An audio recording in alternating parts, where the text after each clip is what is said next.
శ్రీగురుభ్యో నమః. సదాశివసమారంభాం శంకరాచార్యమధ్యమాం అస్మదాచార్యపర్యంతాం వందే గురుపరంపరాం. కంచి పరమాచార్య స్వామివారు ఆత్మజ్ఞాని అన్న పదానికి సాకార రూపం. వారి యొక్క కేవలం దృష్టికే మహత్తరమైన శక్తి కలదు. స్థాయి భేదం లేకుండా వారు అందరిపై అపారమైన కరుణను చూపారు. వారి కరుణకు ఏదో పెద్ద కారణం అవసరం లేదు. వసంత ఋతువు రాగానే ప్రకృతి అపారమైన సౌందర్యమును ఆహ్లాదమును పొందినట్టు వారి సమక్షంలోకి మనం వెళ్ళగానే వారి కరుణా సముద్రంలో తడిసి ముద్దవుతాం. అలా వారి అపార కరుణకు పాత్రుడవడం నా పూర్వజన్మ సుకృతం. కొన్నేళ్ల క్రితం నేను చాలా మానసిక సంఘర్షణలకు లోనై నెమ్మదిని కోల్పోయాను. నా చుట్టూ ఉన్న ప్రపంచంపై, వస్తువులపై నిర్మోహం కలిగి ప్రాపంచిక విషయాలపై ఆసక్తి తగ్గి కనీసం తాత్విక విషయాలను చదవడం కూడా మానేశాను. మరో విచిత్రం ఏమిటంటే నా జ్ఞాపకశక్తి కూడా సన్నగిల్లుతోంది.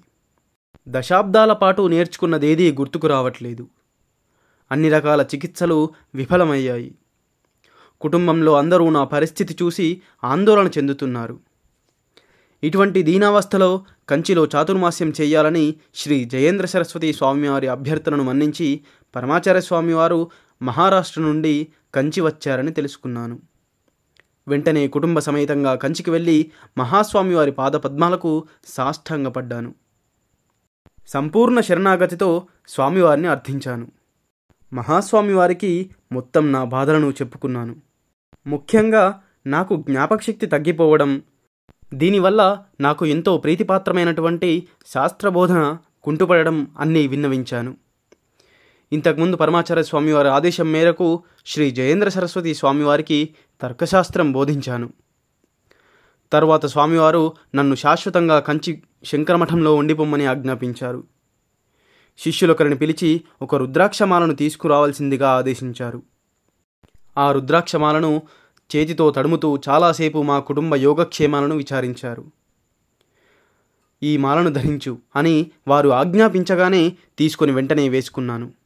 అంతే. తరువాత కొన్ని రోజులకు మెల్లిగా నా రోగాలు, బాధలు మాయమై నేను నేర్చుకున్న నా విషయ జ్ఞానమంతా స్ఫురణకు రాసాగింది. కేవలం కొద్ది రోజుల్లోనే శాస్త్రబోధన చేసే దశకు చేరుకున్నాను. పరమేశ్వరుని అర్చించే చేతులు పరమేశ్వరుని కంటే మహోన్నతమైనవని మనకు శ్రీరుద్రం చెబుతుంది. అది పరమాచార్య స్వామివారి విషయంలో నిజమయ్యింది అంటూ శ్రీ ఎస్ఆర్ కృష్ణమూర్తి శాస్త్రిగల్ గారు వారి జీవితంలో జరిగినటువంటి సంఘటనను వివరించారు.